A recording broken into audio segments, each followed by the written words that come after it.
Start करें।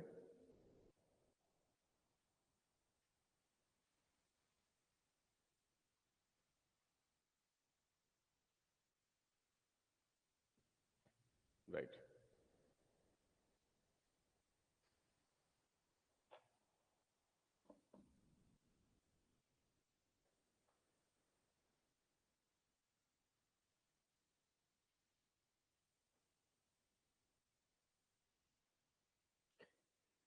ठीक, start करें।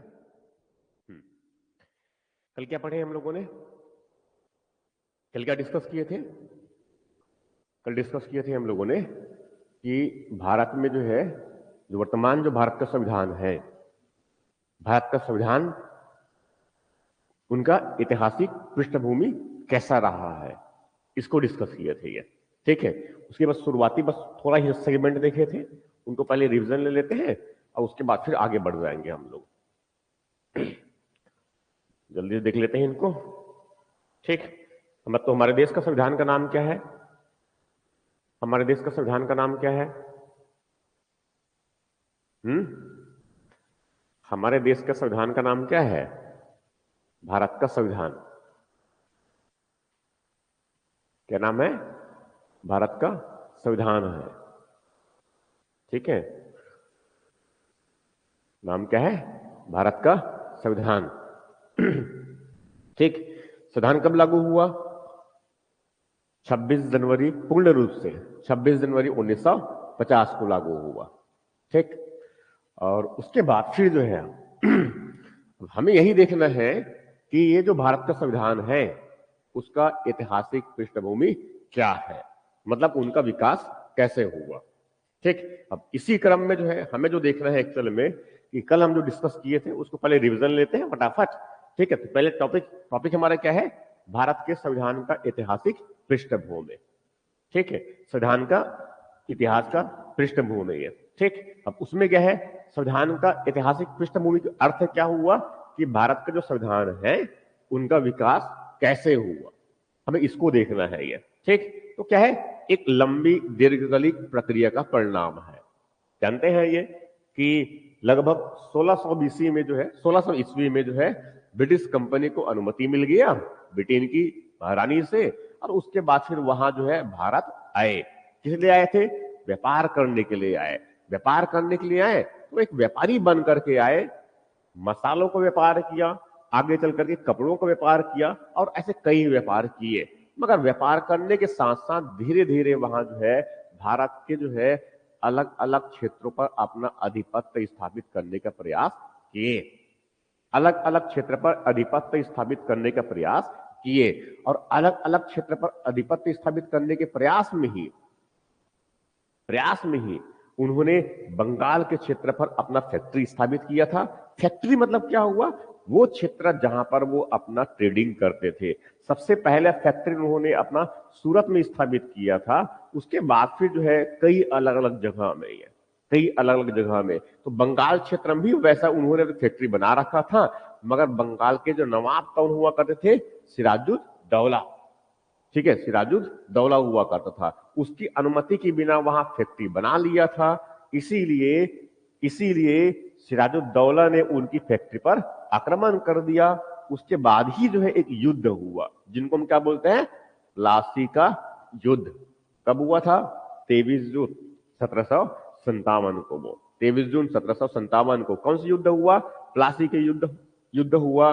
उसके बाद फिर जो है उनको जो है उस बंगाल के कुछ 24 परगना डिस्ट्रिक्ट कहते हैं, उनको दीवानी अधिकार प्राप्त हो गया। दीवानी अधिकार का मतलब क्या होता है? उनको कर वसूली का अधिकार प्राप्त हो गया। ठीक, उसके बाद फिर इसी क्रम में आगे जो है 22 अक्टूबर 1764 को एक दूसरा और युद्ध हो गया। कौन सा युद्ध हुआ? कौन सा युद्ध हुआ? बक्सर का युद्ध हुआ। बक्सर का युद्ध हुआ, जिनको बोलते हैं बक्सर का युद्ध।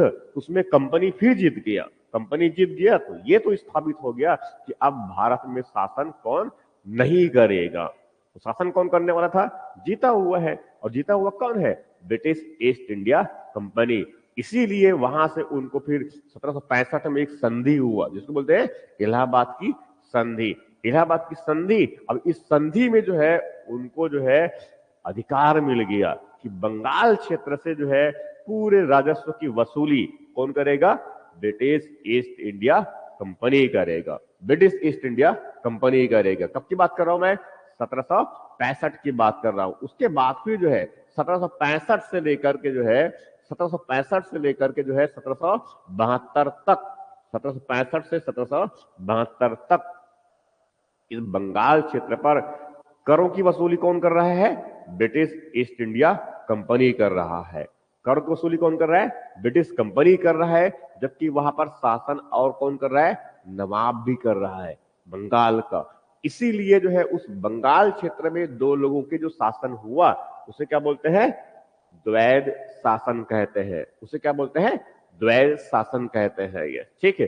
कब की बात कर रहा हूं मैं? 1765 से लेकर 1772 तक एग्जाम में प्रश्न पूछा जाता है कि भारत में बंगाल क्षेत्र में द्वैध शासन कब लागू हुआ था? तो कब हुआ था? 1765 से लेकर के जो है 1772 तक।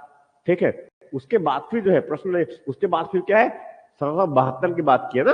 अब उसके बाद भारत पर जो है उस बंगाल क्षेत्र पर कब्जा किसका हो गया?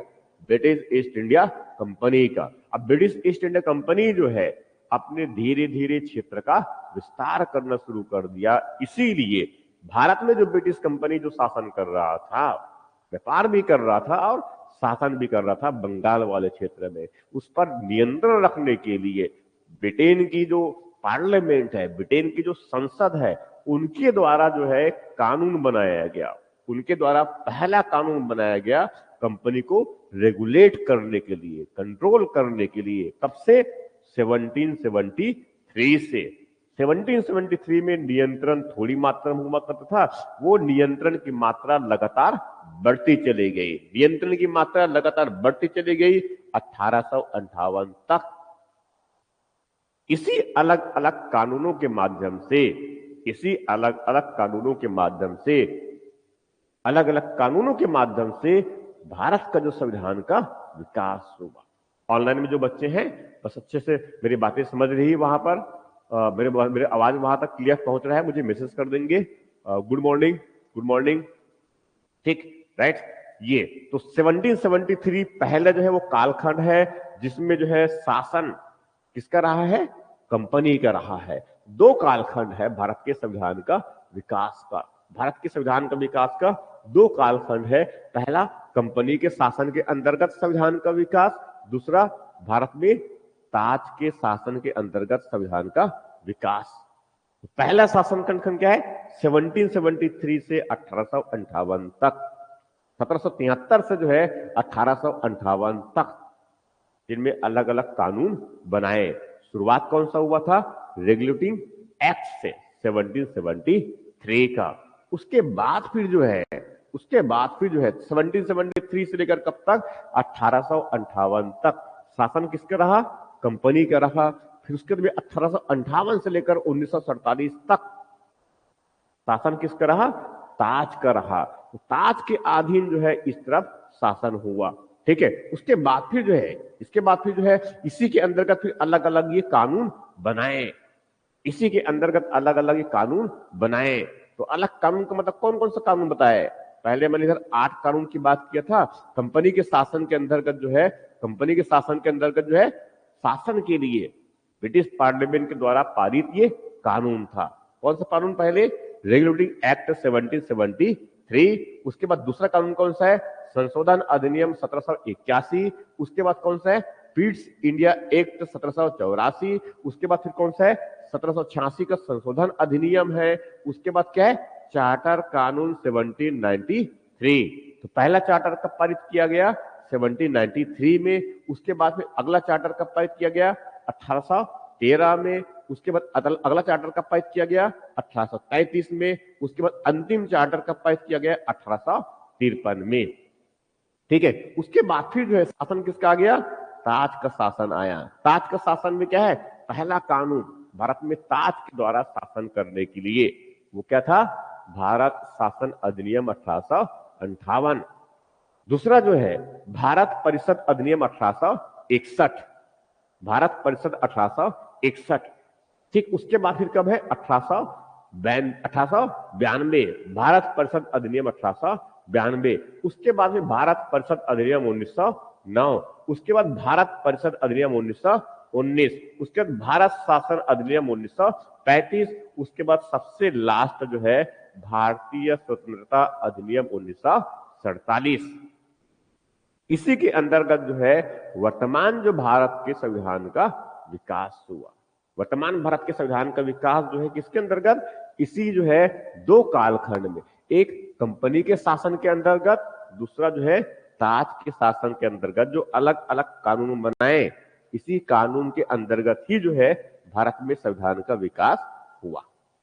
राइट, अब हम यहीं से आगे बढ़ेंगे। अब हम जो है यहीं से आगे बढ़ेंगे। यहीं से आगे बढ़ने का मतलब ये हुआ कि अब हमें समझना है कि वो कौन कौन से कानून है, ये वो कौन कौन से कानून है, ये कौन कौन से कानून है। ठीक, तो अब उसके हम डिटेल में जाएंगे। आज ये हम जो है अब उसकी डिटेल में जाएंगे कि वो क्या क्या प्रावधान थे जो है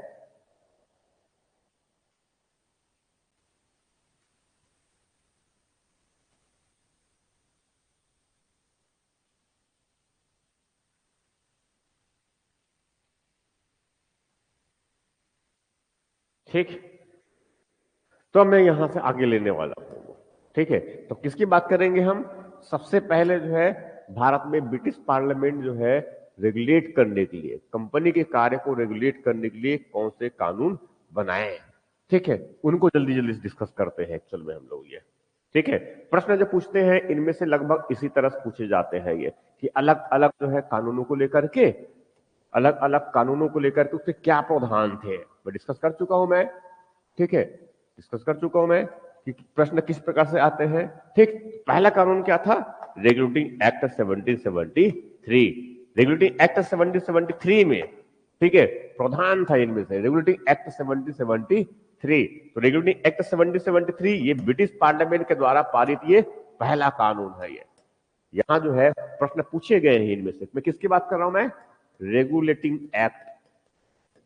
रेगुलेटिंग एक्ट, इनको जो है नियामक कानून भी कहते हैं, इनको जो है नियामक कानून भी कहते हैं। कब की बात कर रहा हूं मैं, 1773 इनकी बात कर रहा हूं मैं। ये इसके अंतर्गत, क्योंकि इस समय तक अभी जो है इस बंगाल क्षेत्र में, बंगाल क्षेत्र में शासन किसका हो गया, बंगाल शासन शासन किसका हो गया, ब्रिटिश ईस्ट इंडिया कंपनी का शासन हो गया। मगर इस ब्रिटिश कंपनी को कौन रेगुलेट कर रहा है, ब्रिटेन की सम्राट। और ब्रिटेन की सम्राट क्या किया है, ब्रिटिश पार्लियामेंट के द्वारा, ब्रिटिश पार्लियामेंट के द्वारा एक कानून बनाया गया। एक क्या है, कानून बनाया गया, किस लिए, भारत में जो कंपनी शासन कर रहा है उस कंपनी को रेगुलेट करने के लिए। समझा रहे नहीं है, तो उसमें जो है स्वाभाविक कंपनी को रेगुलेट करने के लिए वो कानून बनाएगा।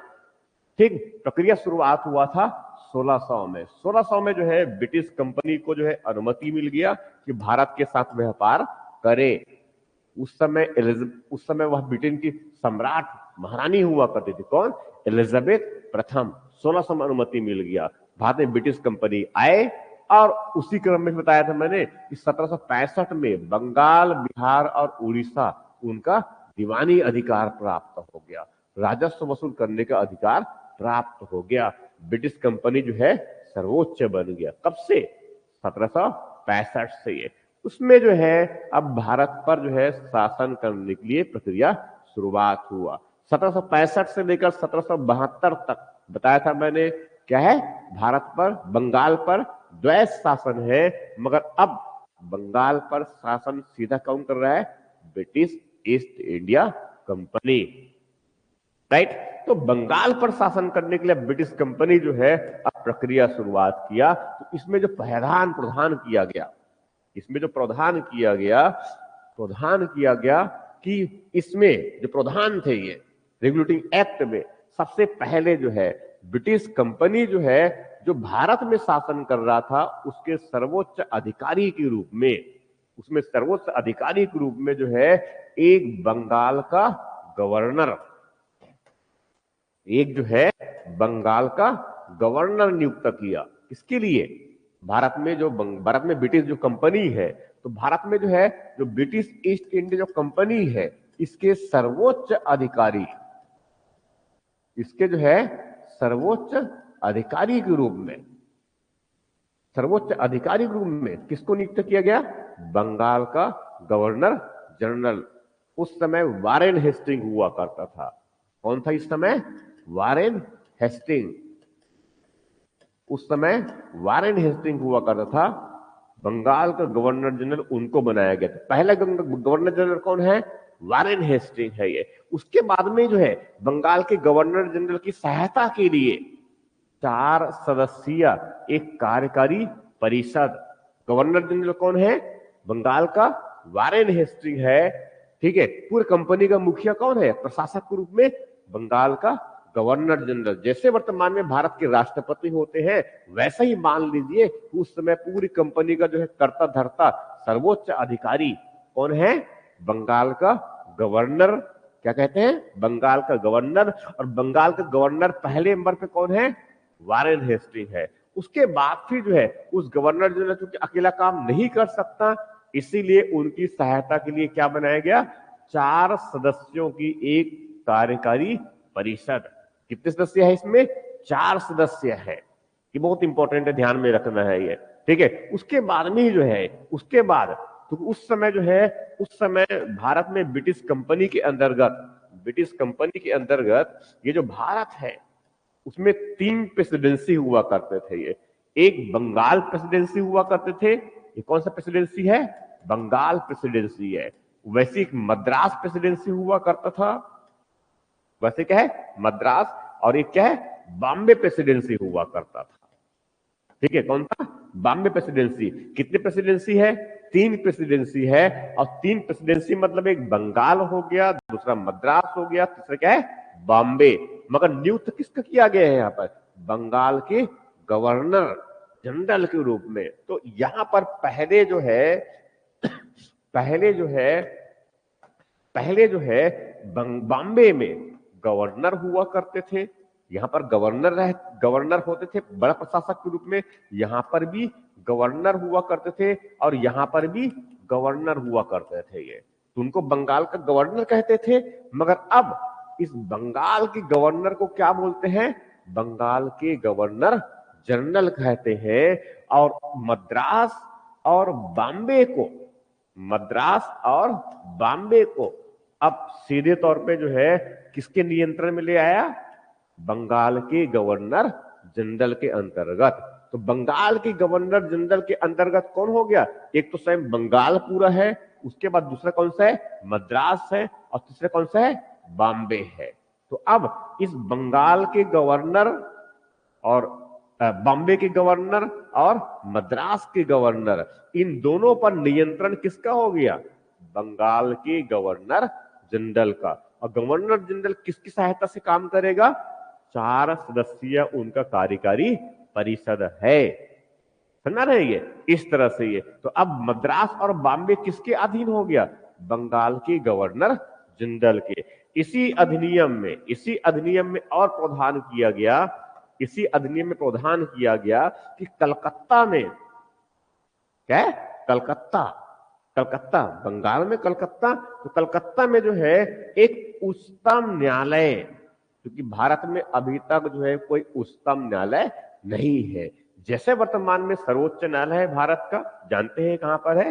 दिल्ली में है ये। तो सबसे पहले कह सकते हैं शुरुआती दौर पे जो है 1773 के रेगुलेटिंग एक्ट में, 1773 के रेगुलेटिंग एक्ट में एक उच्चतम न्यायालय की स्थापना किया गया। कहां पर?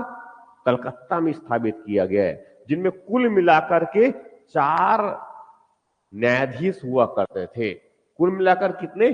4 न्यायाधीश हुआ करते थे। 4 न्यायाधीश में जो है एक मुख्य न्यायाधीश हुआ करता था, एक मुख्य न्यायाधीश हुआ करता था, और बाकी जो है 3 अन्य न्यायाधीश हुआ करते थे। कितने जो है?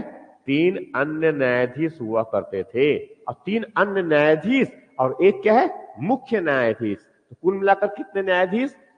4 हो गया। इनकी जो है स्थापना 1774 में हुआ।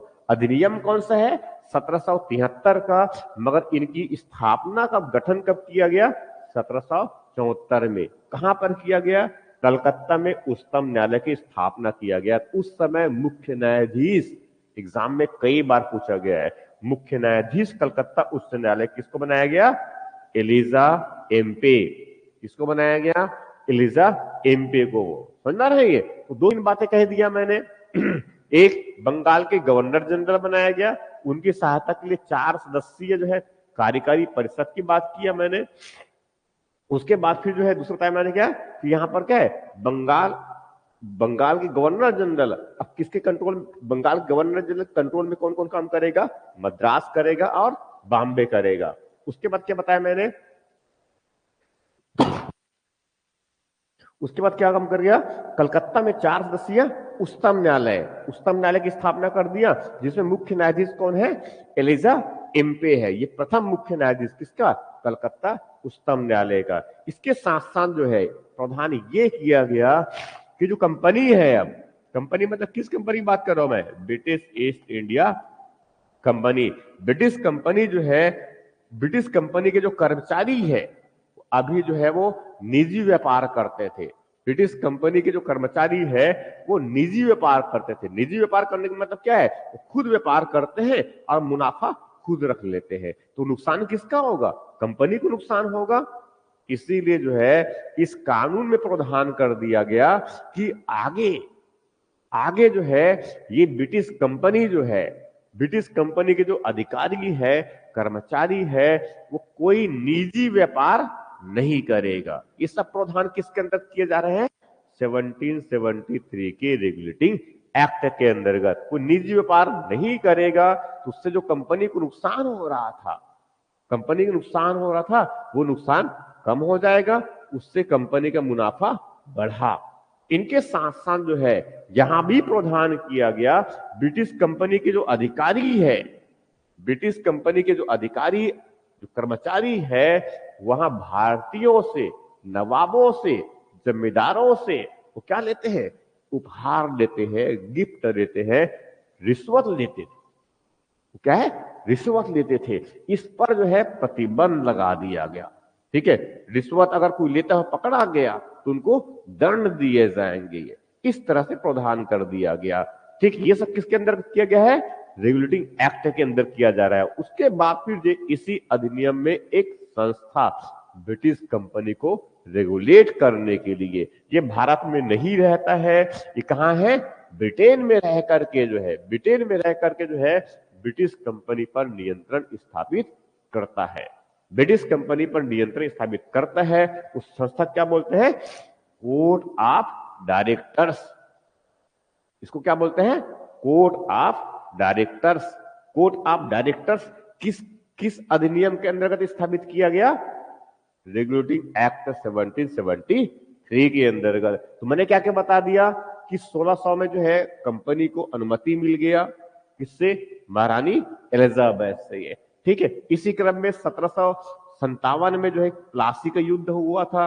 उसके बाद 1764 में बक्सर के युद्ध हुआ था। 1765 में इलाहाबाद की संधि हुआ था और 1765 से लेकर के 1772 तक द्वैत शासन लागू हुआ था।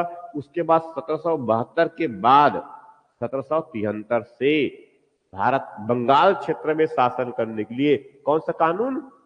रेगुलेटिंग एक्ट 1773, जिसमें यह सब प्रावधान किया गया। तो कलकत्ता में उच्चतम न्यायालय की स्थापना कब किया गया? कलकत्ता में उच्चतम न्यायालय की स्थापना कब किया गया? 1774 में किया गया। किस अधिनियम के अंतर्गत किया गया? 1773 के रेगुलेटिंग एक्ट के अंतर्गत किया गया। ठीक है। कब किया गया गठन उनका? 1774 में। कलकत्ता उच्चतम न्यायालय के मुख्य न्यायाधीश कौन हुआ करते थे? एलिजा थे। बोर्ड ऑफ कंट्रोल का गठन किस अधिनियम से किया गया? रेगुलेटिंग एक्ट 1773 से किया गया। समझा रहे? ये प्रश्न ऐसे पूछते हैं, ये प्रश्न पूछने का तरीका ये होता है। आगे बढ़ जाएं। ठीक है। इसके बाद फिर जो है दूसरा अधिनियम जो है, इसमें जो है दूसरा अधिनियम था इनमें। ठीक है। दूसरा अधिनियम जो है इसमें क्या था? 1781 का संशोधन अधिनियम। 1781 का संशोधन अधिनियम, इनको मैं ले लेता हूं फटाफट, वहां पर ले लेते हैं इनको। ठीक है, 1781 का संशोधन अधिनियम।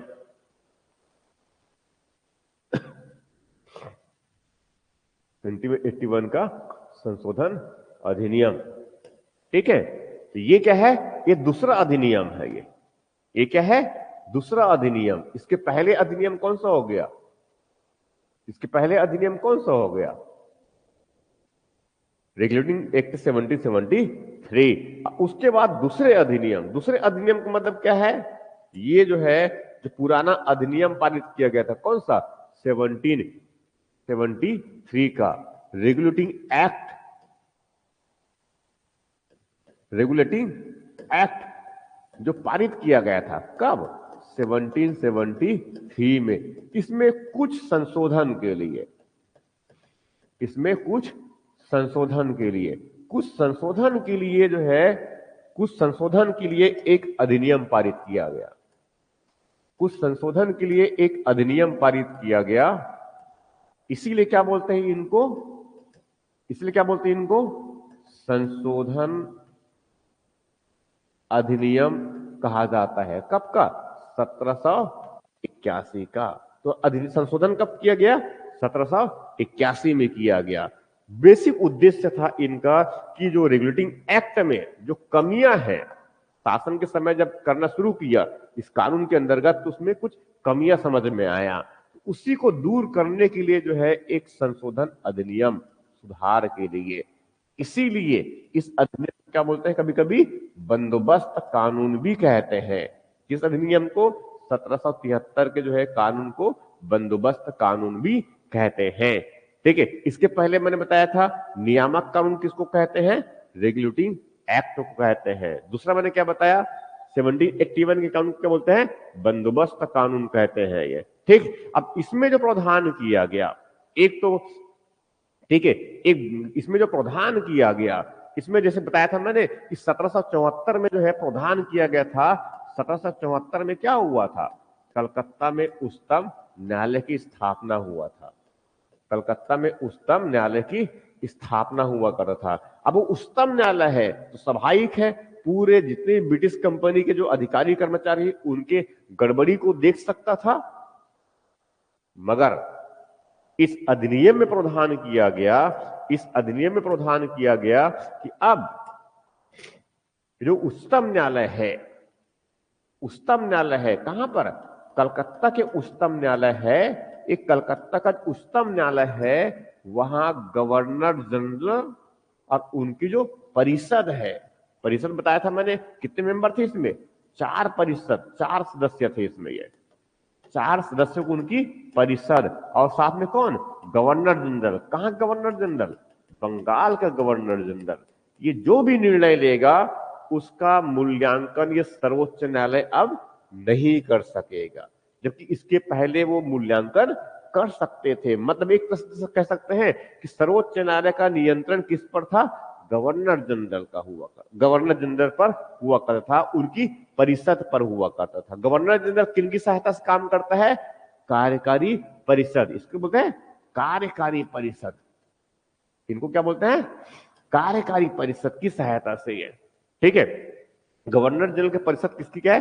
कार्यकारी परिषद। मगर इस पर पहले नियंत्रण किसका था? हो गया था 1773 से रेगुलेटिंग किसको था? सर्वोच्च न्यायालय को हो गया था। मगर अब नियंत्रण को हटा दिया गया। अब क्या है? नियंत्रण मुक्त कर दिया गया। इनके साथ साथ, इसके साथ साथ जो है सबसे बड़े जो है बंगाल के कंपनी के अधिकारी कौन है? गवर्नर जनरल है। ये कौन है? गवर्नर जनरल है। तो राजस्व मामले में, राजस्व मामले में अगर कोई विवाद हुआ, राजस्व मतलब क्या है? करों की वसूली के मामले में यदि कोई विवाद हुआ तो उस विवादों का समाधान, विवादों पर अंतिम निर्णय लेने का काम कौन करता है? बंगाल के गवर्नर जनरल करता है। मगर 1773 के रेगुलेटिंग एक्ट में ऐसे करों के विवाद से संबंधित मामले को निपटाने का जो है अधिकार दिया गया था, सर्वोच्च न्यायालय को दिया गया था। किनको दिया गया था?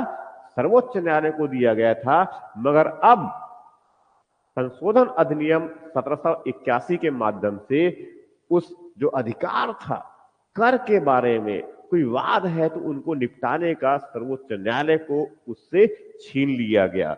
अब कौन सुनेगा? तो राजस्व के मामले में जो है अगर कोई वाद है उसका निपटान कौन करेगा? बंगाल के गवर्नर जनरल ये करेंगे। मतलब क्या हुआ? जो उच्चतम न्यायालय स्थापित किया था इनकी शक्ति यहां पर कम हुआ, शक्ति इनका कम हुआ। इनके साथ साथ जो है दूसरा, जैसे वर्तमान में भारत का जो सर्वोच्च न्यायालय है, तो भारत का सर्वोच्च न्यायालय भारत के पूरे लोगों की जो है विवादों का समाधान कर सकता है। सबको न्याय देने के लिए कौन जाएगा? भारत का प्रत्येक व्यक्ति कहां जाएगा? सर्वोच्च न्यायालय अंतिम रूप से, यही है ना ये। तो उस समय क्योंकि ये जो न्यायालय किसका है? कलकत्ता उच्च न्यायालय है। और कलकत्ता उच्च न्यायालय का मतलब क्या हुआ? ये जो है कलकत्ता उच्च न्यायालय है, ये जिनका बोलते हैं कलकत्ता उच्च न्यायालय और उच्चतम न्यायालय, उच्चतम न्यायालय कहते हैं ना। कलकत्ता में क्या है? उच्चतम न्यायालय है। तो एक यहां पर क्या है? बंगाल, एक बंगाल प्रेसिडेंसी हो गया, एक मद्रास प्रेसिडेंसी हो गया, और तीसरा क्या है? बॉम्बे प्रेसिडेंसी। क्या है? बॉम्बे प्रेसिडेंसी हुआ करता था ये। ठीक है, तो ये कलकत्ता में उच्चतम न्यायालय जो है ये प्रदान किया था 1773 के अधिनियम में, रेगुलेटिंग एक्ट में, कि ये कलकत्ता का जो उच्चतम न्यायालय है यहां जो है इस बंगाल में, इस मद्रास में जो भी लोग हैं, कल बंगाल के बाहर मद्रास में भी जो लोग हैं उसके विवाद को कौन सुनेगा? सर्वोच्च न्यायालय कलकत्ता का सुनेगा।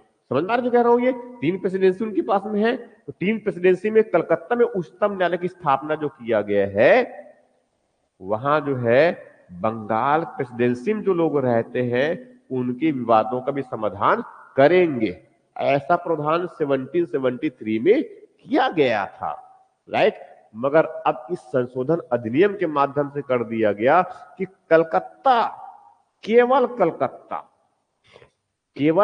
कलकत्ता, कलकत्ता के जो निवासी है उसी कलकत्ता के निवासियों के जो है विवादों का समाधान कौन कर सकता है?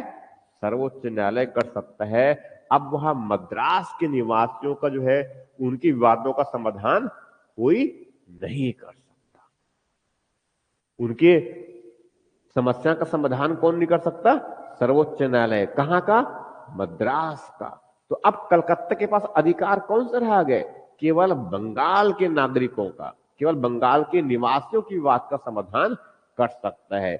इनके साथ साथ जो बताया मैंने कौन सा, कि बॉम्बे एक प्रेसिडेंसी है, बॉम्बे प्रेसिडेंसी है, मद्रास प्रेसिडेंसी है, और एक क्या है?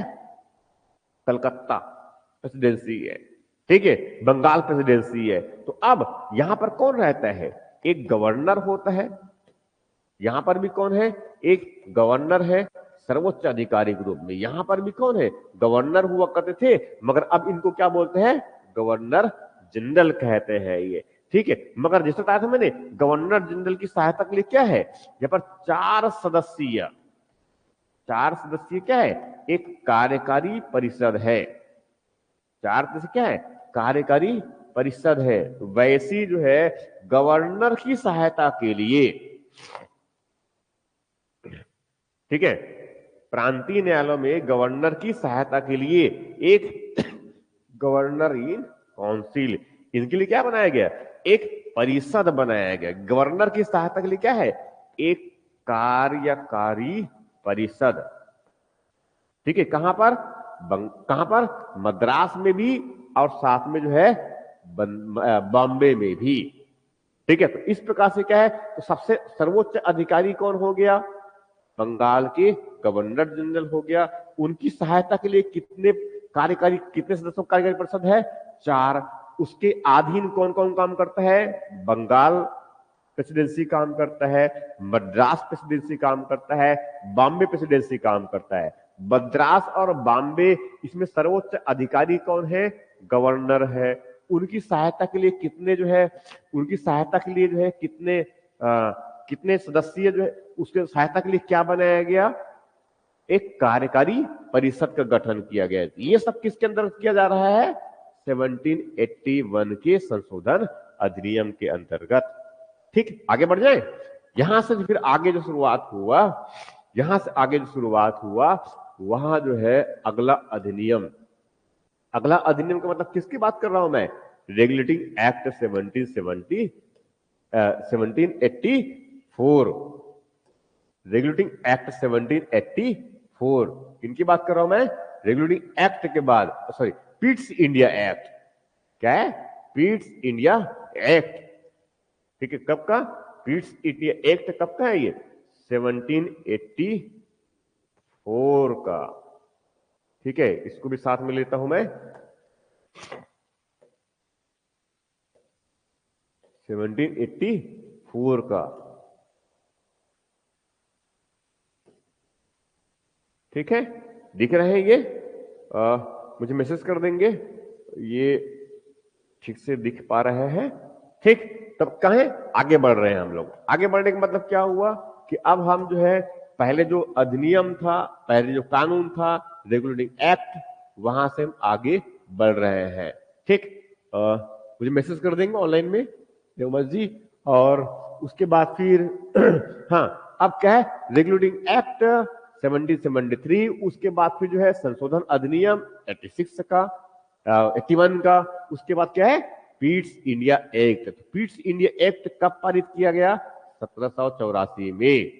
कब पारित किया गया, 1784 में। उस समय ब्रिटेन के प्रधानमंत्री हुआ करते थे, उस समय ब्रिटेन के प्रधानमंत्री हुआ करते थे विलियम पिट्स। ब्रिटेन के प्रधानमंत्री हुआ करते थे, क्या नाम था उनका, विलियम पिट्स। इसका नाम हुआ करता था विलियम पिट्स, विलियम पिट्स। इसीलिए इसीलिए इस अधिनियम को उनके द्वारा प्रस्तुत किया गया था, इसलिए क्या बोलते हैं इनको, पिट्स एक्ट, पिट्स इंडिया एक्ट कहते हैं। क्या बोलते हैं, पिट्स इंडिया एक्ट कहते हैं। तो पिट्स इंडिया एक्ट कब पारित किया गया, 1784 में। बेसिक उद्देश्य क्या है कि 1773 में जो रेगुलेटिंग एक्ट पारित किया गया था, उनकी कमियों को दूर किया जाए। तो सबसे पहले मैंने क्या बताया, सबसे पहले क्या है, रेगुलेटिंग एक्ट है कब का, 1773 का। इसमें कुछ कमियां था, इसके लिए क्या किया गया, एक संशोधन अधिनियम पारित किया गया।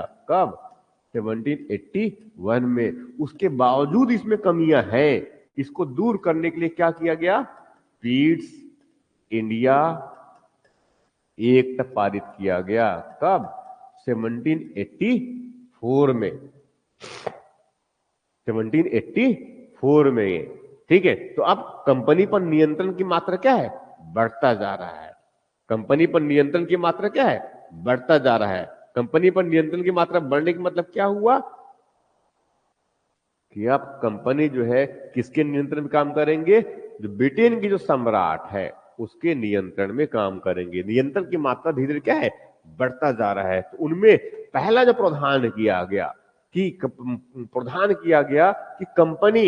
कंपनी चूंकि क्या काम करता है, वहां व्यापार भी करता है और अब वहां करों की वसूली भी कर रहा है, प्रशासन भी कर रहा है। तो कंपनी के पास दो कार्य है, व्यापार करने का भी कार्य है और साथ में दूसरा क्या है, वहां करों की वसूली। तो उनका जो है कार्य, और दोनों कार्य करने के लिए क्या है, इसके अंदर इस रेगुलेटिंग एक्ट में क्या बनाया गया है, बोर्ड ऑफ डायरेक्टर्स बनाया गया है। अब वो कोर्ट, सॉरी, इनको क्या बनाया गया है, इसमें जो है कोर्ट ऑफ डायरेक्टर्स बनाया गया है। कोर्ट ऑफ डायरेक्टर्स बनाया गया है। किससे, किस अधिनियम से, 1773 के अधिनियम से, 1773 के अधिनियम से। ठीक है, मगर अब यही क्या करेगा, प्रशासन भी देखता है। तो ये प्रशासन भी देखता है और साथ में व्यापार को भी देखता है, दोनों एक ही नियंत्रण कर रहा है। ठीक है, मगर अब कोर्ट ऑफ डायरेक्टर को समाप्त कर दिया गया। इस कानून से इनको समाप्त कर दिया गया। अब उनकी स्थान पर जो है दो संस्था बनाया गया। उनकी स्थान पर क्या है, दो संस्था बनाया गया। एक संस्था जो है राजनीतिक मामलों पर निदेशक मंडल, ठीक है। तो दो संस्था बनाया गया व्यापारिक मामलों पर, सॉरी ये क्या है, व्यापारिक मामलों पर। व्यापार मतलब व्यापार पर कंट्रोल करना है, व्यापार को बढ़ावा देना है, तो कौन करेगा, निदेशक मंडल। इनको कहा गया बोर्ड ऑफ डायरेक्टर्स। एक संस्था हो गया व्यापारिक मामलों पर, कौन सा है, बोर्ड ऑफ डायरेक्टर्स। और वैसे जो है जो राजनीतिक या जो प्रशासनिक मामले हैं उस पर नियंत्रण के लिए क्या किया गया, बोर्ड ऑफ कंट्रोल। दो संस्था, एक बोर्ड ऑफ डायरेक्टर्स है और दूसरा क्या है, बोर्ड ऑफ कंट्रोल है। तो बोर्ड ऑफ डायरेक्टर्स और बोर्ड ऑफ कंट्रोल किस अधिनियम के अंतर्गत स्थापित किया गया, पीट्स इंडिया एक्ट 1784 के अंतर्गत। तो कोर्ट ऑफ डायरेक्टर्स की बात कर रहा हूं, उनको किससे स्थापित किया गया था, 1773 से स्थापित किया गया था। कब समाप्त कर दिया गया, 1784 में समाप्त कर दिया गया। तो यहां से जो है, यहां से क्या है, एक बोर्ड ऑफ कंट्रोल है और बोर्ड ऑफ डायरेक्टर्स है। दो लोगों का नियंत्रण है, दो संस्थाओं का नियंत्रण है, इसीलिए इनको क्या बोलते हैं, द्वैध शासन भी कहते हैं। इनको क्या बोलते हैं, द्वैध शासन की प्रक्रिया शुरुआत हुआ कब से, 1784 से, ठीक है। तो बोर्ड ऑफ कंट्रोल और बोर्ड ऑफ डायरेक्टर्स, इसे बोलते हैं द्वैध शासन की व्यवस्था शुरुआत हुआ, ठीक है। इसके बाद फिर जो है आगे, अब ये जो है बोर्ड ऑफ कंट्रोल जो है पूरे भारत सरकार की पूरी गतिविधियों पर नजर, ब्रिटिश जो कंपनी के जो कार्य है उस पर पूरा नियंत्रण किसका रहेगा, बोर्ड ऑफ कंट्रोल का। बोर्ड ऑफ कंट्रोल मतलब क्या है, नियंत्रण बोर्ड। उस पर क्या है, नियंत्रण बोर्ड। सभी नागरिक, सैन्य, राजस्व, सभी गतिविधियों का नियंत्रण किसका रहेगा, बोर्ड ऑफ कंट्रोल या नियंत्रण बोर्ड का। इनके साथ साथ इसके पहले बताया था मैंने, रेगुलेटरी एक्ट में जो है गवर्नर जनरल, बंगाल के गवर्नर जनरल की सहायता के लिए कितने सदस्यीय कार्यकारी परिषद बनाया गया था, 4। मगर अब इनकी संख्या जो है, गवर्नर जनरल की सहायता के लिए बनाया गया जो कार्यकारी परिषद है, अब उनकी संख्या कितना हो गया, 3 हो गया। संख्या क्या हो गया, 3 हो गया। समझा ना ये, इस तरह से ये। इसके अलावा सबसे महत्वपूर्ण इसमें जो प्रावधान किया गया कि ब्रिटिश कंपनी जिन क्षेत्रों पर शासन करता है भारत के, अब उस क्षेत्र को कहा जाएगा ब्रिटिश अधिपत्य का क्षेत्र।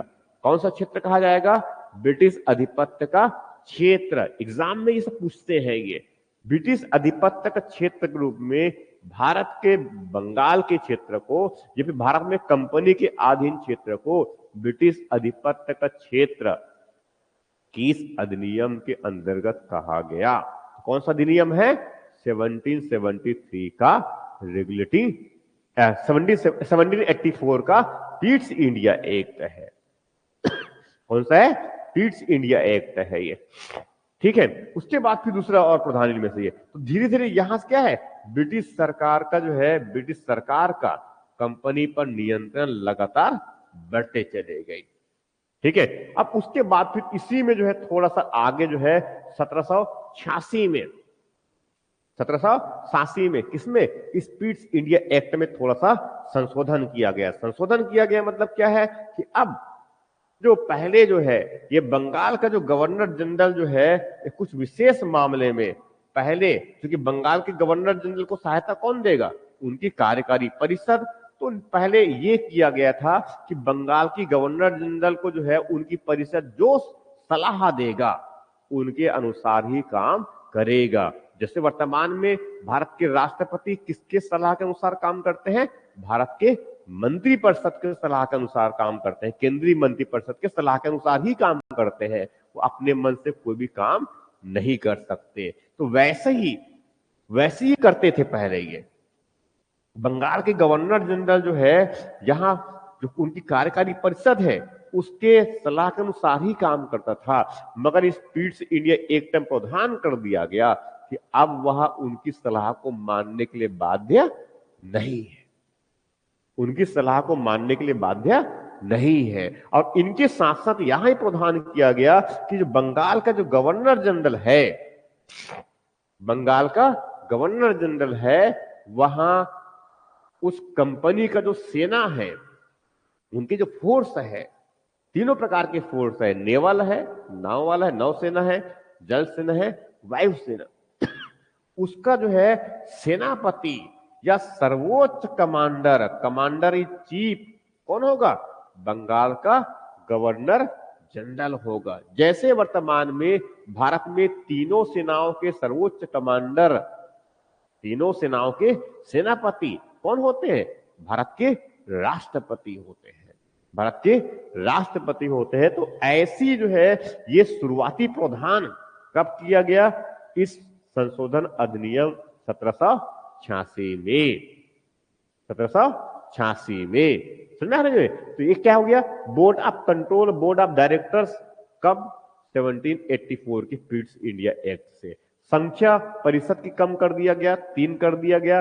कब? 1784 से। ये ब्रिटिश आधिपत्य के रूप में स्थापित किया गया 1784 से। ये बंगाल के गवर्नर जनरल को तीनों सेनाओं को सर्वोच्च कमांडर बना दिया गया 1784 से, 86 से संशोधन अधिनियम में। ये समझ रहा है?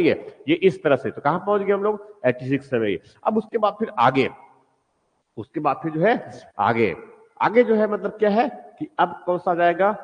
86 हो गया। उसके बाद फिर आगे जो है 1793 का चार्टर, 1793 का चार्टर दो ले लेते हैं यहां पर। 1793 का चार्टर,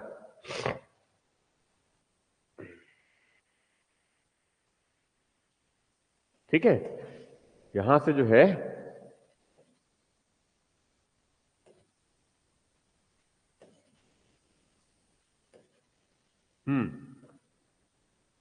अब इसके पहले मैंने क्या बताया है? इसके पहले क्या बता रखा है? अब तक कानून क्या था? पीट्स इंडिया एक्ट हुआ करता था। अब पीट्स इंडिया एक्ट के स्थान पर उनकी स्थान पर क्या हुआ? चार्टर कानून लाया गया। ठीक है। तो ब्रिटिश कंपनी जो भारत में शासन कर रहा है, उसको ज्यादा कंट्रोल करने के लिए, उस पर अधिक नियंत्रण की मात्रा बढ़ाने के लिए ब्रिटिश सरकार के द्वारा कंपनी पर अधिक नियंत्रण की मात्रा बढ़ाने और गवर्नर जनरल के मांग के अनुरूप एक संशोधन के लिए जो है क्या लाया गया? चार्टर कानून 1793। ये पहला चार्टर है। ये क्या है? पहला चार्टर है। इस चार्टर में जो है, जैसे बताया मैंने जो है कि इनमें अब गवर्नर जनरल की शक्ति जो है और बढ़ती चली गई, गवर्नर जनरल की शक्ति बढ़ती चली गई और उस गवर्नर जनरल पर नियंत्रण किसका बढ़ता जा रहा है? ब्रिटिश सरकार का नियंत्रण बढ़ रहा है। ये ठीक है। तो अब ये जो गवर्नर जनरल है, कहां गवर्नर जनरल? ठीक है, कहां गवर्नर जनरल? बंगाल का जो गवर्नर जनरल है, ये बंगाल का जो गवर्नर जनरल है, इसका नियंत्रण जो है जो बॉम्बे का गवर्नर है और जो मद्रास प्रेसिडेंसी का जो गवर्नर है, उस पर नियंत्रण की मात्रा और बढ़ गया। उस पर नियंत्रण की मात्रा क्या है? और बढ़ गया। इनके साथ साथ जब प्रावधान किया गया है, इसमें प्रावधान कर दिया गया इसमें कि जो बोर्ड ऑफ कंट्रोल मतलब कहां पर? ये कहां रहता है? ब्रिटेन में रहता है। इसमें जितने भी सदस्य हैं, जितने भी कर्मचारी हैं, उनके वेतन, क्योंकि कहां रहते हैं? ब्रिटेन में रहते हैं। कहां रहते हैं? ब्रिटेन में रहते हैं। तो उनका जो है भुगतान, उनके वेतन का भुगतान कौन करेगा? कंपनी करेगा ना। कंपनी के लिए काम कर रहा है, तो कंपनी जो है अपने व्यापार करके जो मुनाफा कमाता है, उससे अब उनको भुगतान नहीं करेगा, बल्कि जो है भारत के लोगों से, बंगाल क्षेत्र के ब्रिटिश आधिपत्य क्षेत्र के जो लोग रहते हैं, उससे करों की जो वसूली करते हैं, उससे भुगतान करेगा। पहली बार प्रावधान किया गया कि विदेश में रहने वाला कोई व्यक्ति है, उसकी सैलरी जो है, उसके वेतन का भुगतान किससे? भारत के लोगों से कर वसूल करके किया जाएगा। इस प्रकार से क्या है, अब भारत से पैसा कहां जाएगा? ब्रिटेन जाएगा। ये सब प्रावधान, ठीक है, तो ये किसमें किया गया? 1793 के पहले चार्टर से किया गया। ठीक, उसके बाद फिर जो है, उसके बाद फिर जो दूसरा चार्टर कब लाया गया? 1813 में। तो प्रथम चार्टर क्या हो गया? प्रथम चार्टर क्या हुआ? ठीक है, तो कब मैं क्या बताया? 1786 के संशोधन अधिनियम के बाद। कब? 1793 में। क्या है? चार्टर एक्ट है। इसमें क्या है? चार्टर एक्ट है। चार्टर एक्ट है। अब चार्टर एक्ट में कई प्रावधान किए गए, ये बताया मैंने। ठीक है, अब इसके बाद, इस चार्टर एक्ट के बाद जो है, अब अगला चार्टर 1813 में। पहला चार्टर हो गया, ये क्या है? ये पहला चार्टर हो गया। और उसका है दूसरा चार्टर। दूसरा चार्टर, तो अब क्या है? नियंत्रण की मात्रा और बढ़ती चली गई। यहां से जो है नियंत्रण की मात्रा क्या है? मात्रा बढ़ती चली गई। ठीक है, किसकी बात कर रहे हैं हम? कंपनी पर नियंत्रण बढ़ता जा रहा है। अब नियंत्रण की मात्रा को और बढ़ाने के लिए कौन सा चार्टर? 1813 का चार्टर। ठीक है, क्योंकि भारत पर अभी कितने ब्रिटेन की कंपनी काम कर रहा है? केवल एक कंपनी। कंपनी का नाम क्या है? British east India company. केवल यही व्यापार करता है भारत के साथ, और अकेला क्या है? मुनाफा कमा रहा है। तो स्वाभाविक है बाकी और कंपनी है ब्रिटेन का, वो भी तो चाहेंगे मुनाफा कमाना, वो भी चाहेंगे मुनाफा कमाना, मगर उनको कोई अवसर नहीं मिल पा रहा है। उनको कोई अवसर नहीं मिल पा रहा है, क्यों? क्योंकि उनको ब्रिटेन की सम्राट से अनुमति नहीं मिला है। इसीलिए जो है पहली बार इस चार्टर कानून 1813 में यह प्रावधान किया गया कि ब्रिटिश ईस्ट इंडिया कंपनी का भारत के साथ व्यापार करने का जो एक अधिकार है, एक अधिकार का मतलब क्या है? केवल उसके पास ही अधिकार है, किसी और के पास में अधिकार नहीं है। कोई और कंपनी जो है ब्रिटेन का, वो भारत के साथ व्यापार नहीं कर सकता। ऐसा प्रावधान जो है कब से? 1600 से बना हुआ है। मगर बाकी और कंपनी ब्रिटेन का जो है, अब उनको भी लालच आ गया कि भारत के साथ व्यापार करके वो भी मुनाफा कमाए। इसी वजह से जो है वहां जो है ब्रिटिश पार्लियामेंट में दबाव बनाया कि ऐसा कुछ कानून बनाए जिससे जो है भारत में व्यापार करने का जो अधिकार है वो बाकी और कंपनी को भी मिले। इसीलिए जो है, इसीलिए 1813 के कानून में यह प्रावधान किया गया कि अब भारत में जो है केवल ब्रिटिश कंपनी ही व्यापार नहीं करेगा, बाकी और जितनी भी कंपनी, जो भी कंपनी चाहे वहां जो है व्यापार करेगा। मतलब अब ब्रिटिश कंपनी के व्यापारी जो एक अधिकार था, मोनोपोली था, यहां से समाप्त हो गया। मगर ये पूर्ण रूप से समाप्त नहीं हुआ। अभी भी जो है ब्रिटिश ईस्ट इंडिया कंपनी के पास विशेष अधिकार था व्यापार करने का। कौन सा? चाय का व्यापार। कौन सा व्यापार? चाय का व्यापार और चीन के साथ व्यापार। तो चाय का व्यापार और चीन के साथ व्यापार कौन करेगा? केवल और केवल जो है कौन करेगा? ब्रिटिश ईस्ट इंडिया कंपनी करेगा, दूसरा और कोई नहीं करेगा। समझ रहा जो कह रहा हूं? ये ब्रिटिश ईस्ट इंडिया कंपनी ही करेगा, कोई और दूसरा नहीं करेगा। तो कंपनी के व्यापारिक एकाधिकार का समाप्ति कब हुआ? 1813 के चार्टर से। मगर कंपनी के व्यापारिक एकाधिकार अभी पूर्णतः समाप्त नहीं हुआ है। पूर्णतः समाप्त नहीं हुआ है अभी, ये पूर्णतः समाप्त अभी नहीं हुआ है। क्यों कह रहे हैं ऐसा? क्योंकि चाय का व्यापार अभी कौन करता है? केवल ब्रिटिश कंपनी करता है। चीन के साथ कौन करता है व्यापार? केवल ब्रिटिश ईस्ट इंडिया कंपनी करता है। क्लियर हो गया? उसके बाद इसी अधिनियम में 1813 के चार्टर अधिनियम में एक प्रावधान किया गया कि जो ईसाई मशीनरीज है, ईसाई मशीनरीज का मतलब क्या हुआ?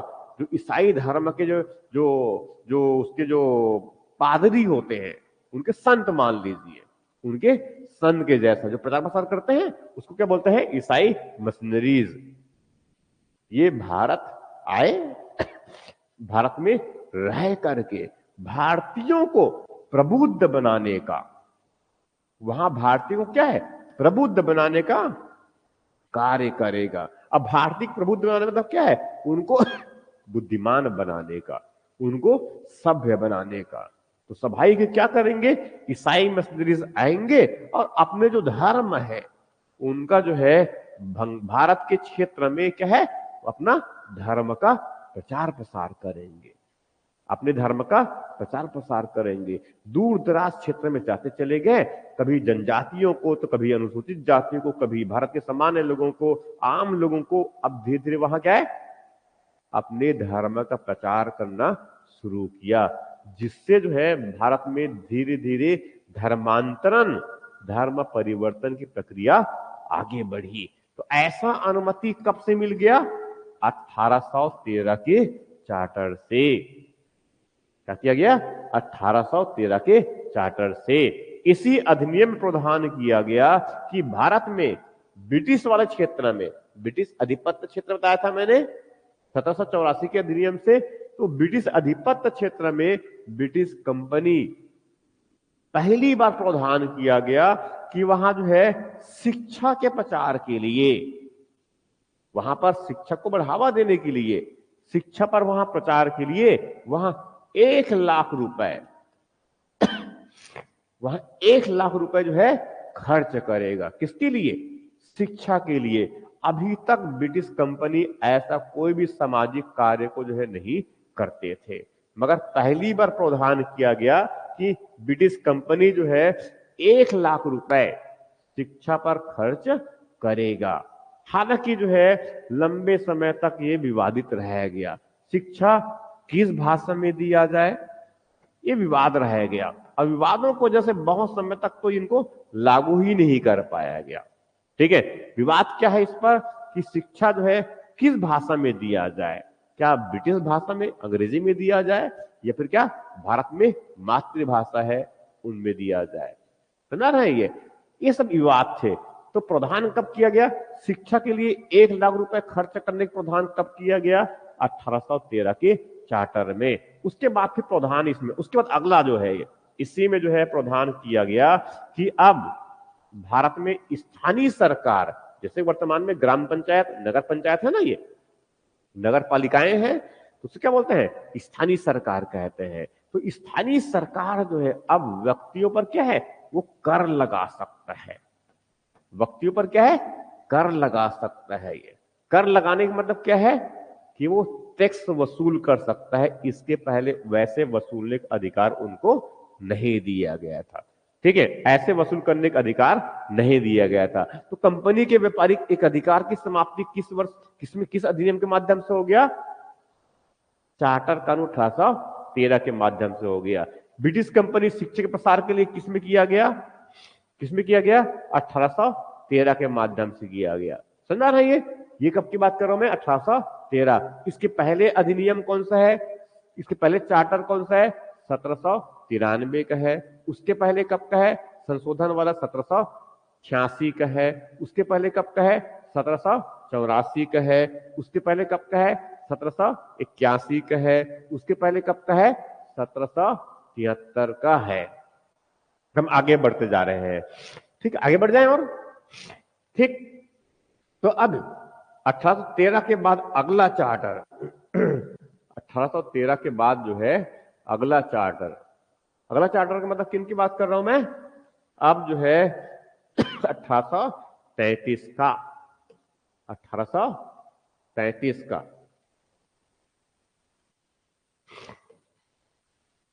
1833।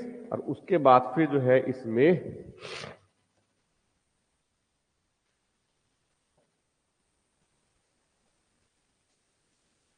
ठीक है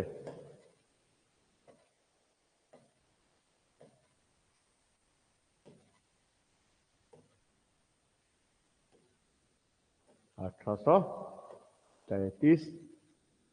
इसमें थोड़ी सी और बातें हैं, उनको भी ऐड कर लेता हूं मैं।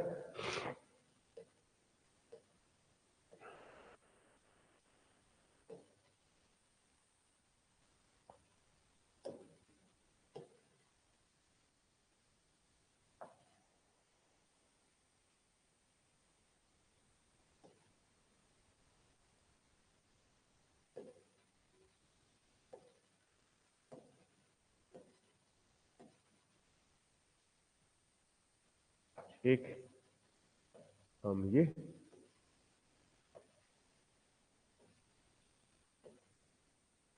ठीक है, आगे बढ़े। अब इनमें जो है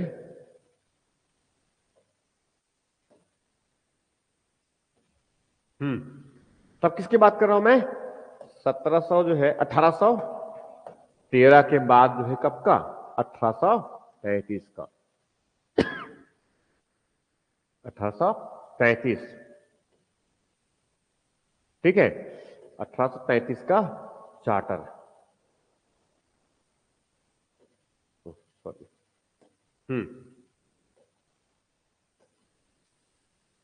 हाँ, तो अब किसकी बात कर रहा हूं मैं? तो अभी तक हम क्या समझ लिए? पहले चार्टर कब है? चार्टर पहला वाला कब है? 1793। फिर कब है? दूसरा चार्टर कब का है? दूसरा चार्टर कब का है? 1813 का है। अब उसके बाद अगला चार्टर, तीसरा चार्टर, तीसरा चार्टर ये कब का है? 1833 का चार्टर है ये। कब का है? 1833। अब 1813 के चार्टर में बताया था मैंने कि उसके पहले बताया था मैंने कि अभी हमारे पास में क्या है? एक बोर्ड ऑफ डायरेक्टर्स है और एक बोर्ड ऑफ कंट्रोल है। बोर्ड ऑफ कंट्रोल राजनीतिक मामले को देखता है और ये जो है व्यापारिक मामले को देखता है। ठीक है, मगर अब भारत पर जो है वह अधिक क्षेत्र पर अपना अधिकार स्थापित कर लिया। किसने? ब्रिटिश ईस्ट इंडिया कंपनी को। ठीक है, पूरे बड़े क्षेत्र पर अपना उनका आधिपत्य स्थापित हो गया है। इसीलिए जो है अब इसीलिए जो है अब वहां व्यापारिक वाला जो काम है, व्यापार करने वाला जो काम है, उनको वो समाप्त करना चाहता है। व्यापार करने वाला जो काम है उनको समाप्त करना चाहता है। और ध्यान किस पर? पूरी रणनीतिक पर। पूरी क्या है? रणनीतिक पर। पूरी क्या है? राजनीतिक मामलों पर। इसीलिए जो है इस अधिनियम में, किस अधिनियम की बात कर रहा हूं मैं? किस अधिनियम की बात कर रहा हूं मैं? किस अधिनियम की बात कर रहा हूं? 1833। किस अधिनियम की बात कर रहा हूं मैं? 1833। इस 1833 के अधिनियम में प्रावधान ये किया गया कि अब ये जो कंपनी जो है, ये जो राजनीतिक और जो प्रशासनिक मामले है, बस उनको ही काम करेगा। अब व्यापार ये नहीं करेगा। कंपनी के व्यापारिक एकाधिकार जो बना हुआ था, कौन सा? चाय और चीन वाला, उनको भी अब समाप्त कर दिया गया। उनको भी अब क्या है? समाप्त कर दिया गया। तो इस 33 के चार्टर में एक सबसे पहला प्रावधान क्या किया गया कि कंपनी के जो व्यापारिक एकाधिकार बना था, किसमें? कौन सा? चाय और चीन के साथ व्यापार करने का। चाय का व्यापार और दूसरा चीन का व्यापार। इनको जो है अब समाप्त कर दिया गया और अब वहां जो है केवल और केवल क्या करता है, प्रशासन ही करता है, राजनीतिक गतिविधियों को संचालित करते हैं। कौन? British east India company. इसी अधिनियम में 1833 के अधिनियम में प्रावधान किया गया कि अब तक जिनको क्या बोलते हैं, बंगाल के गवर्नर जनरल कहते थे। क्या बोलते हैं? बंगाल के गवर्नर जनरल कहते हैं। तो बंगाल के गवर्नर जनरल को जो है अब क्या कहा गया, भारत का गवर्नर जनरल कहा गया। क्या कहा गया?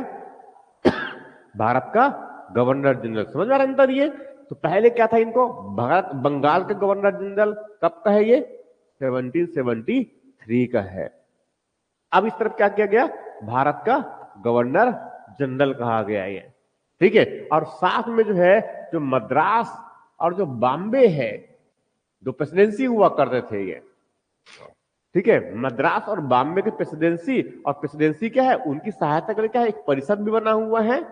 उनकी सहायता से वहां बंगाल पर, उनकी सहायता से मद्रास पर और बॉम्बे पर अपना कानून बनाते थे शासन करने के लिए। मगर अब उस मद्रास के जो गवर्नर और उनका जो परिषद कानून बनाता था मद्रास प्रेसिडेंसी के लिए, बॉम्बे का जो गवर्नर और उनका जो परिषद जो कानून बनाता था बॉम्बे पर शासन करने के लिए, अब उनको समाप्त कर दिया गया। अब उसके लिए भी कानून, बॉम्बे के लिए भी कानून, मद्रास प्रेसिडेंसी के लिए भी कानून कौन बनाएगा, भारत के गवर्नर जनरल और इनका जो परिषद है वही बनाएगा। क्या है? वही बनाएगा। मतलब अब ये ब्रिटिश ईस्ट इंडिया कंपनी जो है व्यापार को प्रमुखता नहीं देगा।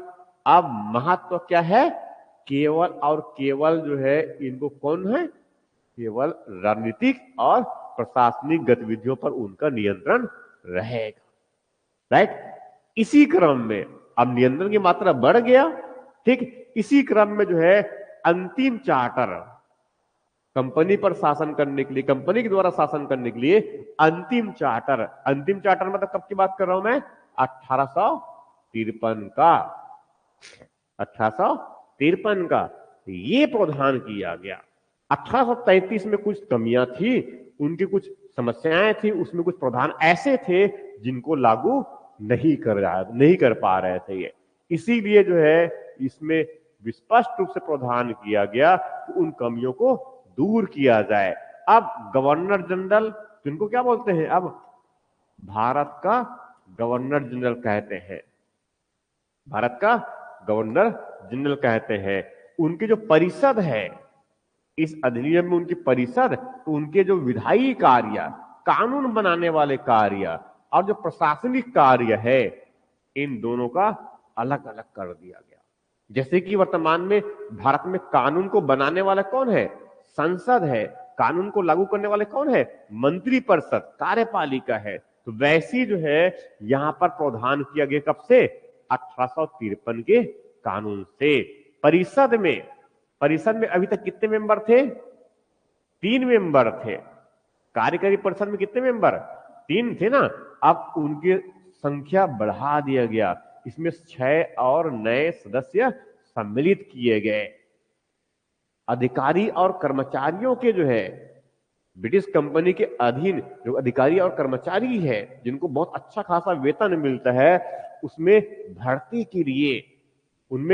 के लिए अब एक खुली प्रतियोगिता की व्यवस्था प्रारंभ किया गया। खुली प्रतियोगिता मतलब क्या है, जैसे पीएससी एग्जाम होता है, यूपीएससी एग्जाम होता है, तो वैसे ही जो है अधिकारियों की भर्ती के लिए क्या करेगा, वो एग्जाम्स कंडक्ट करवाएंगे। इसी के लिए फिर आगे जो है एक कमेटी बनाया गया, उसे बोलते हैं मैकाले कमेटी। क्या बोलते हैं, मैकाले कमेटी। ठीक है, इनके साथ साथ जो है इसमें प्रावधान यहां भी किया गया,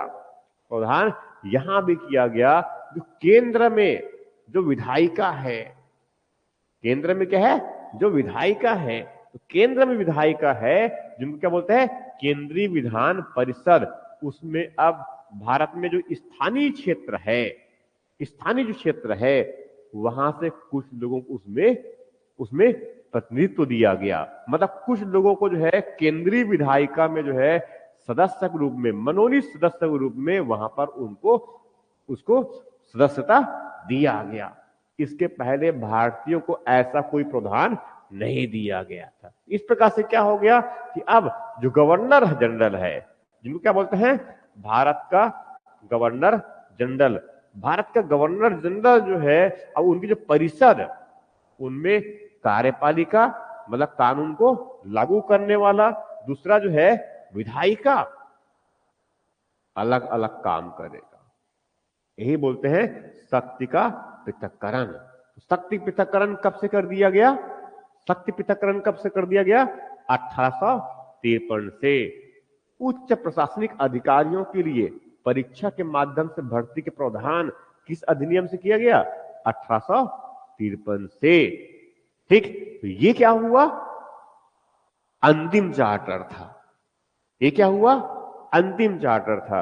अब इस अंतिम चार्टर के बाद जो है, इसके बाद जानते हैं 1853 के बाद चार्टर एक्ट 1853, ठीक है। मगर हम ये भी जानते हैं इस समय तक कंपनी जो है उसका नियंत्रण बढ़ चुका था और भारत के अलग अलग क्षेत्र में, भारत के अलग अलग क्षेत्र में कंपनी के विरुद्ध क्या है? ब्रिटिश ईस्ट इंडिया,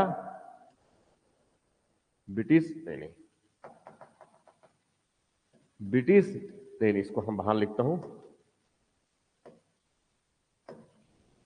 जो ब्रिटिश ईस्ट इंडिया जो कंपनी है, इस कंपनी के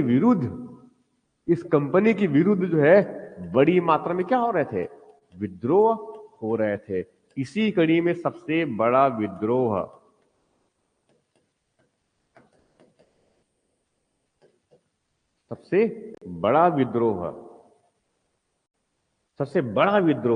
कौन सा विद्रोह? 1857 का। कोई इनको विद्रोह कहते हैं तो कोई उनको क्या कहते हैं? 1857 का क्रांति। 1857 का क्रांति कहते हैं। कोई उनको भारत का प्रथम स्वतंत्रता संग्राम ये कहते हैं। भारत का प्रथम स्वतंत्रता संग्राम कहते हैं ये, ठीक है। भारत का प्रथम स्वतंत्रता संग्राम कहते हैं। जानते हैं विद्रोह हुआ था, मेरठ से शुरुआत हुआ था, ठीक है। और इसके बाद हम ये भी जानते हैं कि 1857 की क्रांति के बाद अब भारत में कंपनी मतलब कौन सा? ब्रिटिश ईस्ट इंडिया कंपनी का शासन समाप्त हो गया। इनका शासन क्या हो गया? समाप्त हो गया। अब शासन जो है प्रत्यक्ष रूप से शासन कौन कर रहा है? अब ब्रिटेन की सम्राट, कौन? ब्रिटेन की सम्राट प्रत्यक्ष शासन किया। अब क्या है? प्रत्यक्ष शासन किया। ये समझा जो कह रहा हूं मैं, ये ब्रिटेन की सम्राट जो है क्या है? प्रत्यक्ष शासन करना शुरू कर दिया। मतलब अब कंपनी का शासन जो है समाप्त हो गया। कब से? 1858 से। अब ब्रिटेन की जो सम्राट है वो भारत में शासन करने के लिए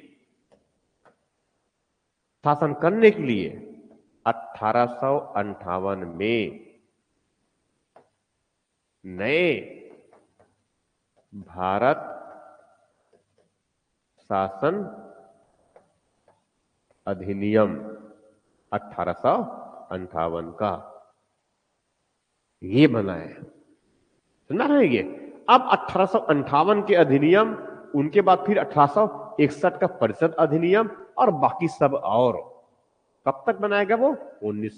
1947 1947 तक, जिनके बारे में हम लोग कल बात करेंगे। कल और क्वेश्चन भी देखेंगे, क्वेश्चन कैसे पूछे गए हैं इस पर ये, ठीक है। तो बाकी सब जो है, जो मैंने प्रधान बताया है, इनको पीडीएफ भी सेंड कर दूंगा, नोट डाउन करेंगे आप लोग, प्रॉपर नोट्स बनाएंगे ऑनलाइन में सभी जो बच्चे हैं। और जो नोट्स आपके जो भी किताब है मैंने पीडीएफ भी भेज रखा है, पीडीएफ भेज रखा है ग्रुप में। अगर नहीं मिले होंगे तो अपना नंबर कॉल करवा लेंगे ऑफिस में, और पीडीएफ मैंने भेज रखा है ये, ठीक है, इनमें से। और ये पीडीएफ भी शेयर कर दूंगा मैं साथ में, ठीक है, वहां से भी नोट डाउन कर सकते हैं, प्रॉपर नोट्स बनाते चले जाएंगे।